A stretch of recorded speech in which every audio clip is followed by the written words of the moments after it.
Hello नमस्कार प्यारे विद्यार्थियों, कैसे हैं आप। आशा और उम्मीद है कि सब कुशल होंगे, सब मंगल होंगे। जहां भी होंगे आप पढ़ाई को बहुत बेहतरीन तरीके से पढ़ रहे होंगे, कर रहे होंगे। जैसा कि आप लोगों ने थंबनेल पे देखा है कि जो ब्लड सर्कुलेशन होता है हमारी बॉडी के अंदर, उस ब्लड सर्कुलेशन का योगदान है और किस तरीके से वो हमारी बॉडी के अंदर सर्कुलेट होता है और किस तरीके से उसकी प्रोसेस होती है और कौन कौन से ऑर्गन वहां पे है जो काम कर रहे होते हैं।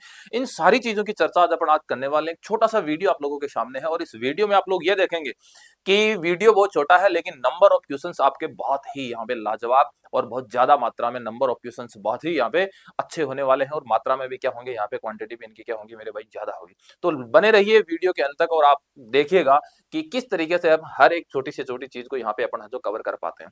ध्यान से समझिएगा मेरी चीज को कि जो ब्लड सर्कुलेशन होता है वो सर्कुलेशन क्यों होता है और किस तरीके से हमारी बॉडी के अंदर वो काम करता है। तो अगर आप लोगों को ये बोला जाए कि हम जो श्वसन की क्रिया करते हैं, हम जो रेस्पिरेशन करते हैं, उसके साथ साथ ही हमारी बॉडी का क्या होता है, सर्कुलेशन होता है। तो अगर हम श्वसन की क्रिया करते हैं, हम डाइजेशन लेते हैं, भोजन लेते हैं, वो जो भोजन होता है, फूड, वो एक समय के बाद ग्लूकोज की उपस्थिति में या ग्लूकोज के रूप में टूट चुका होता है और वो ग्लूकोज ही हमें क्या एनर्जी प्रोवाइड करवाता है। तो क्या यहाँ पे सवाल बनता है कि क्या अकेले ग्लूकोज की सहायता से हमें एनर्जी प्रोवाइड हो सकती है, एनर्जी मिल सकती है? जी नहीं, अकेले ग्लूकोज की सहायता से हमें कभी भी एनर्जी नहीं मिलेगी। जब तक ग्लूकोज का ऑक्सीडेशन नहीं होगा, ग्लूकोज का ऑक्सीकरण नहीं होगा, तब तक हमारी बॉडी को हमें एनर्जी नहीं मिलने वाली है। तो किस तरीके से काम करता है, ध्यान से समझिएगा मेरी चीज को। हम इसको जीरो से लेकर चलते हैं और जीरो से अपन हीरो की ओर लेकर चलने की इस चीज को कोशिश करेंगे। तो आप लोगों के दिमाग में एक चीज थी कि अगर ये जो C6H12O6 होता है, C6H12O6 होता है, ये हमारी बॉडी का जो ग्लूकोज होता है, जो भोजन होता है, ग्लूकोज के रूप में टूट चुका होता है, उसी को अपन क्या बोलते हैं, C6H12O6, जो कि एक प्रकार का क्या है, मोनोसेकेराइड अपन इसको बोल सकते हैं। इसको क्या बोलते हैं अपन, इसको अपन बोलते हैं मोनोसेकेराइड। इसको बोलते हैं मोनोसेकेराइड प्रकार का, ये क्या है, एक प्रकार का कार्बोहाइड्रेट है। जब इसकी क्रिया ऑक्सीजन गैस से होती है तो ऑक्सीजन की उपस्थिति में CO2 H2O और एनर्जी के रूप में है जो टूट चुका होता है। H2O हमारी बॉडी में काम कर देगा, एनर्जी हमारी बॉडी में एटीपी के रूप में जो ऊर्जा बनती है वो हमारी बॉडी में काम आ जाएगी, लेकिन CO2 हमारी बॉडी में इसका कोई रोल नहीं है, इसको हमें बॉडी से बाहर निकालना पड़ेगा। CO2 की मात्रा अगर हमारी बॉडी में बनती है तो मात्रा की बॉडी में नहीं, अगर एटमोस्फेयर में भी CO2 बढ़ता है तो ऐसी स्थिति में एटमोस्फेयर का जो टेम्परेचर होता है वो इंक्रीज होता है, टेम्परेचर बढ़ जाता है। ऐसी स्थिति में हमारी बॉडी का टेम्परेचर भी CO2 की उपस्थिति में क्या होता है मेरे भाई, बढ़ता है। तो अगर ये जो CO2 होता है, ये CO2 को लेकर कौन आता है, तो हमें याद रखना पड़ेगा कि इसको लेकर आने वाला जो नली है या वेसल्स जो होती है उसको बोलते हैं वेना कोवा। एक तो होता है अपर बॉडी पार्ट का वेना कोवा, एक होता है लोअर बॉडी पार्ट का vena cava. Upper body part का जो होता है ना उसको बोलते हैं अपन सुपीरियर वेना कोवा और जो लोअर बॉडी पार्ट का होता है उसको बोलते हैं अपन इन्फीरियर वेना कोवा। तो इन्फीरियर और सुपीरियर दोनों मिलकर एक वेना कोवा बनाती है, महाशिरा बनाती है हमारी बॉडी में, जिसको अपन बोलते हैं वेना कोवा। समझिए चीज को। अब ये जो वेनाकावा होती है ये पूरी बॉडी के CO2 को खींच लेती है और खींचने के बाद सबसे पहले जिस पार्ट में डालती है उस पार्ट को बोलते हैं RA।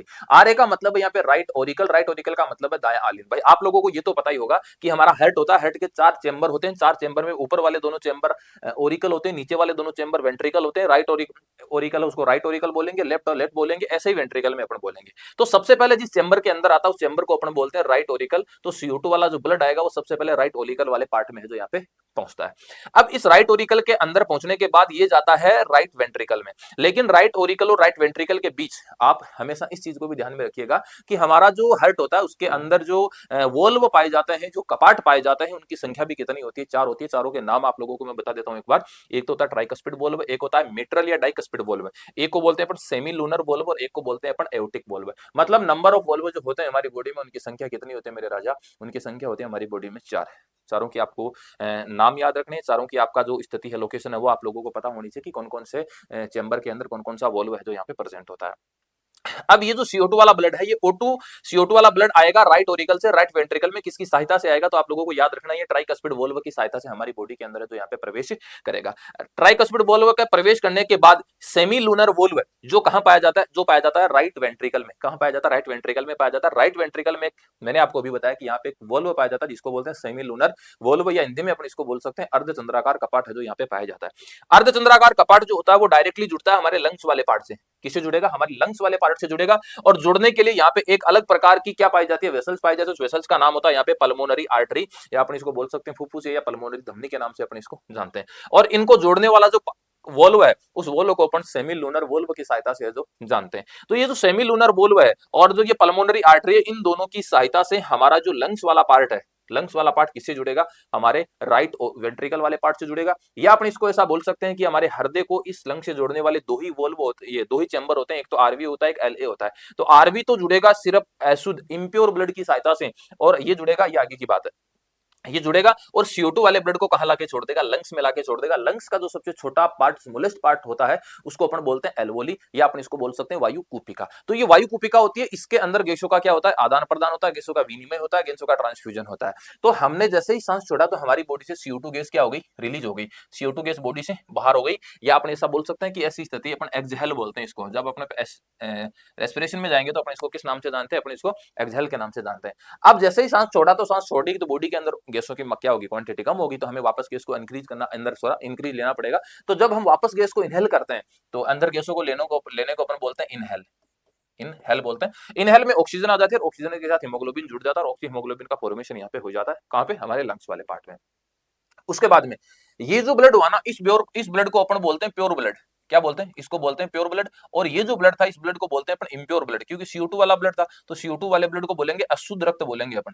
क्या बोलेंगे, इसको बोलेंगे अपन अशुद्ध रक्त या इम्प्योर ब्लड के नाम से अपन जो इसको जानते हैं। ये इम्प्योर ब्लड आया और प्योर ब्लड यहाँ से जा रहा है। प्योर ब्लड को ले जाने वाला जो पार्ट होता है उसको बोलते हैं अपन पल्मोनरी वेन। किस नाम से जानते हैं, पल्मोनरी वेन, या हिंदी में अपन इसको बोल सकते हैं फुफ्फुसीय सीरा। एकमात्र ऐसी सीरा जिसके अंदर शुद्ध ब्लड बहेगा, प्योर ब्लड बहेगा, एकमात्र ऐसी धमनी जिसके अंदर इम्प्योर ब्लड बहेगा, जिसको बोलेंगे अपन पल्मोनरी आर्टरी। ये दोनों वेन और आर्टरीज के क्या होते हैं, एक्सेप्शन होते हैं, अपवाद होता है। मतलब ये भी एक प्रकार का एक्सेप्शन है, इसका क्या है, इसका एक्सेप्शन है। और ये भी यहाँ पे क्या रहेगा मेरे राजा, एक्सेप्शन रहेगा। दोनों यहाँ पे क्या रहने वाले, एक्सेप्शन, अपवाद के तौर पे काम करते हैं। क्योंकि आपको पता है कि जो आर्टरीज होती है, जो धमनी होती है, उनके अंदर बिल्कुल प्योर शुद्ध बहता है। लेकिन अगर पल्मोनरी आर्टरीज की बात की जाए तो उसके अंदर जो ब्लड बहने वाला है, जो ब्लड का फ्लो होने वाला, वो कैसा रहेगा, इम्प्योर ब्लड रहेगा। अब आप लोग यहाँ पे आइए, तो जब ये ब्लड आएगा, प्योर ब्लड आएगा, सबसे पहले LA वाले पार्ट में आएगा, जिसको अपन बोल रहे हैं लेफ्ट है ओरिकल के नाम से इसको जानते हैं, बाएं आलिंद के नाम से अपन इसको जानते हैं। सबसे पहले जो शुद्ध ब्लड आएगा, प्योर ब्लड आएगा, वो LA वाले पार्ट के अंदर यहाँ पे जो आता है। जब LA वाले पार्ट के अंदर यहाँ पे आएगा तो ये LA वाला पार्ट में ही नहीं रुकेगा, ये बिल्कुल नीचे वाले LV वाले पार्ट में जाएगा। और LV और LA जो जुड़ते हैं वो मिट्रल या डाइकस्पिड वॉल्व या द्विवलन का पार्ट की सहायता से अपन यहाँ पे जो जान सकते हैं। कि मैंने आपको नंबर ऑफ वॉल्व बताए कितने होते हैं, 4 होते हैं। चारों में एक आपको तीसरा जो नंबर पे आता है वो हमारे पास आता है मिट्रल या डाइकस्पिड। मिट्रल बोल सकते हैं, डाइकस्पिड, ज्यादातर जो एग्जामिनर रहता है वो आपको मिट्रल वॉल्व का ही नाम देता है। तो जो मिट्रल वॉल्व होता है, इस मिट्रल वॉल्व की सहायता से LA और LV आपस में जुड़े होते हैं। उसके बाद में ये मिट्रल वॉल्व की सहायता से कहां जाएगा, नीचे वाले पार्ट में जाएगा। नीचे वाले पार्ट में जाएगा तो यहाँ पर भी कौन आ जाएगा, ऑक्सीजन आ जाएगा, ऊपर भी ऑक्सीजन, इधर भी ऑक्सीजन। और यहाँ पे एक मैंने वॉल्व बना रखा है, उस वॉल्व को अपन बोलते हैं एओटिक वॉल्व। किस नाम से जानते हैं, इसके जानते हैं एओटिक वॉल्व के नाम से जानते हैं। ये एओटिक वॉल्व एरोटा की सहायता, एरोटा जो होती है महाधमनी होती है, ये हमारे शरीर की सबसे बड़ी लार्जेस्ट आर्टरी होती है, लार्जेस्ट धमनी, सबसे बड़ी धमनी के नाम से अपन इसको जानते हैं, जिसको अपन बोलते हैं महाधमनी, इसको बोलते हैं अपन महाधमनीय कपाट। तो महाधमनी, महाधमनीय कपाट की सहायता से या एरोटा, एरोटिक वॉल्व की सहायता से हमारे हार्ट से जुड़े रहते हैं। कौन से पार्ट में पाए जाते हैं, कौन से चेंबर में पाए जाते हैं, तो आप लोगों को याद रखना कि LV वाले पार्ट में जो है ये दोनों पाए जाते हैं। इसके बाद में ये ब्लड जाएगा इस एओर्टिक वॉल्व की सहायता से हमारे शरीर के अंदर, अपन बोल सकते हैं ह्यूमन बॉडी के अंदर। और हमारी बॉडी में जब ये जाता है तो जैसे ही हमारी बॉडी में पहुंचेगा, हमारे टिश्यूज के पास जाएगा, हमारी सेल्स के पास जाएगा। तो सेल्स के पास जाने के बाद वापस यही प्रोसेस हमारी बॉडी के अंदर वापस क्या हो जाती है, शुरू हो जाती है, जिसको अपन रेस्पिरेशन के नाम से जो जानते हैं। ये रेस्पिरेशन होगा, रेस्पिरेशन होगा तो वापस हमारी बॉडी में CO2 बनेगी। जब वापस CO2 बनेगी तो इसको वापस हमें बॉडी से एक्सहेल करना पड़ेगा। एक्सहेल करने के लिए हमें ये सर्कुलेशन की आवश्यकता होती है। तो अगर मोटा मोटी देखा जाए तो अकेला जो अपन ग्लूकोज लेते हैं, उस ग्लूकोज से आपको भोजन जो लेते हैं उसकी सहायता से आपको एनर्जी प्रोवाइड नहीं होती है। इसका मतलब ये है कि बाइक में आप पेट्रोल डलवा लो, लेकिन बाइक में पेट्रोल डलने की वजह से उसे एनर्जी नहीं मिल रही। जब वो पेट्रोल जलता है ना, उसका दहन होता है, उसका कंबशन होता है, ऐसी स्थिति में उस बाइक को एनर्जी मिलती है, वो बाइक चलती है। ऐसे ही गाड़ी की हर चीज की बात कर लो, ऐसे हमारी बॉडी के अंदर केवल ग्लूकोज डालने से ऊर्जा नहीं मिलेगी। अगर जो ऊर्जा हमने डाली है, जो ग्लूकोज हमने डाला है, वो ग्लूकोज ऑक्सीजन की उपस्थिति में उसका कंबशन होगा, उसका दहन होगा, तब जाके हमें क्या मिलती है, एनर्जी मिलती है। जब एनर्जी बनती है तो कुछ ना कुछ वहां पे अपशिष्ट जरूर बनता है, और वो अपशिष्ट हमारी बॉडी के अंदर जो बनता है उसको अपन बोलते हैं CO2। क्या बोलते हैं उसको अपन, CO2 बोलते हैं। और CO2 को हमें वापस बॉडी से बाहर निकालना पड़ता है। अगर आप इस स्लाइड पे नंबर ऑफ क्वेश्चंस देखें ना, तो नंबर ऑफ क्वेश्चंस बहुत ज्यादा मात्रा में, मैंने हर एक चीज को लिखा है। ये हम केवल एक रे डायग्राम बोल सकते हैं अपन इसको। जब रे डायग्राम की सहायता से अपन किसी चीज को समझते हैं ना, तो वो हमारे लिए जन्म जन्मांतर तक हमारे माइंड के अंदर क्या हो जाते हैं, स्टोर हो जाते हैं। उसकी जो मेमोरी बनती है ना, वो बहुत ही स्टेबल बनती है, मतलब कि स्थायी मेमोरी बन जाती है हमारे माइंड के अंदर। तो आप लोग इसके ऊपर जब नंबर ऑफ क्वेश्चन देते हैं, मैंने आपको ये बता दिया कि हमारा जो हार्ट होता है उसके टोटल चैम्बर कितने होते हैं। मैंने आपको ये बता दिया कि जो हार्ट होता है उसके अंदर जो कपाट पाए जाते हैं, वो पाए जाते हैं, वो कितने पाए जाते हैं। मैंने आपको ये बता दिया कि जो वेना कवा होती है या जो आर्टरीज होती है, आर्टरीज में जो एरोटा होती है, इन दोनों में सबसे छोटी और सबसे बड़ी होती है। इनका बात कर ली तो इनकी बात हो गई। उसके बाद मैंने आपको बता दिया कि प्योर ब्लड कौन से पार्ट में बहेगा, इम्प्योर ब्लड कौन से पार्ट में बहेगा। उसके बाद मैंने आपको ये बता दिया कि इनका जो एक्सेप्शन होता है वो क्या होता है। इसी के साथ हमने ये देख लिया कि जो हमारा लंग्स वाला पार्ट होता है, ये लंग्स वाला पार्ट ब्लड के प्यूरिफिकेशन में कितना इसका योगदान होता है, क्योंकि प्योर ब्लड की अगर अपन बात करते हैं तो रक्त का जो शुद्धिकरण होता है, प्यूरिफिकेशन ऑफ ब्लड होता है, वो लंग्स वाले पार्ट में होता है, ना कि किडनी में होता है। किडनी का मतलब होता है ब्लड को फिल्टर करना। तो ब्लड को फिल्टर करने से ब्लड शुद्ध नहीं होता है, ब्लड को फिल्टर करने से ब्लड प्योर नहीं होगा। उस ब्लड के अंदर ऑक्सीजन का मिलना जरूरी है। जब ऑक्सीजन मिलती है उसके अंदर, तभी अपन उसको क्या बोलते हैं, उसको अपन प्योर ब्लड बोलते हैं, शुद्ध ब्लड के नाम से अपन उसको जानते हैं। ब्लड को फिल्टर करने से या निस्यंदित करने से हम उसको शुद्ध नहीं मान सकते। जैसे किडनी की अगर अपन बात करें तो किडनी के अंदर ब्लड का सिर्फ और सिर्फ फिल्ट्रेशन होता है, उसके अंदर ब्लड का प्यूरिफिकेशन मेरे भाई नहीं हो पाता। तो ध्यान से सुनिएगा इन चीजों को और ध्यान से समझिएगा इस डायग्राम को। अगर आप इस डायग्राम को गौर करते हैं, ध्यान से देखते हैं, तो इसके अंदर आपको कम से कम 50-60 क्वेश्चन के आसपास आपके क्वेश्चन बनते हैं और आपका कभी भी है जो सवाल यहाँ से गलत नहीं होता। अगर आप ऐसी ही चीजें जानना चाहते हैं, ऐसी जानकारी अगर आप जानना चाहते हैं, तो हमारे यूट्यूब चैनल को आप जरूर सब्सक्राइब कीजिएगा और बेल आइकन को आप जरूर प्रेस कीजिएगा, ताकि नोटिफिकेशन आप लोगों के पास सबसे पहले आए। जय हिंद, जय भारत। मिलते हैं अगले वीडियो में जल्दी।